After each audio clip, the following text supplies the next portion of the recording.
2008 साली सप्टेंबर महिन्यात झालेल्या मालेगाव बॉम्बस्फोटाचा निकाल आज लागण्याची शक्यता आहे। साध्वी प्रज्ञा सिंह यांच्यासह 7 जणांना मृत्यूदंडाची शिक्षा सुनावण्याची मागणी एनआयएनं या प्रकरणासंदर्भात कोर्टाकडे केलेली आहे। मुंबईच्या एनआयए विशेष न्यायालयात हा निकाल लागणार आहे आणि या निकालाकडे मालेगावसह समस्त देशाचं लक्ष लागलंय। संतोष खताळ आमचे प्रतिनिधी आमच्यासोबत आहेत।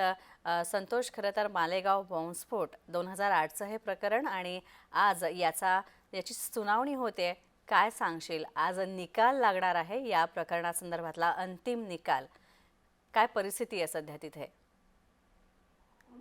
29 सप्टेंबर 2008 साली मालेगावच्या टिपू चौकात झालेल्या बॉम्बस्फोटाचा निकाल आज लागणार आहे आणि 6च्या वर मुस्लिम बांधवांचा मृत्यू झाला आहे।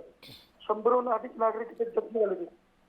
त्यामुळे आज या निकालाकडे पूर्ण मालेगावकरांचे लक्ष लागले आणि एनआय कोर्टाने जेवढे प्रज्ञासिंग ठाकूर असेल त्यांच्यासह 7 जणांना मृत्यूदंडाची शिक्षा देण्याची शिफारस एनआयएने केली आहे। त्या काळात हा निकाल लागणार आहे।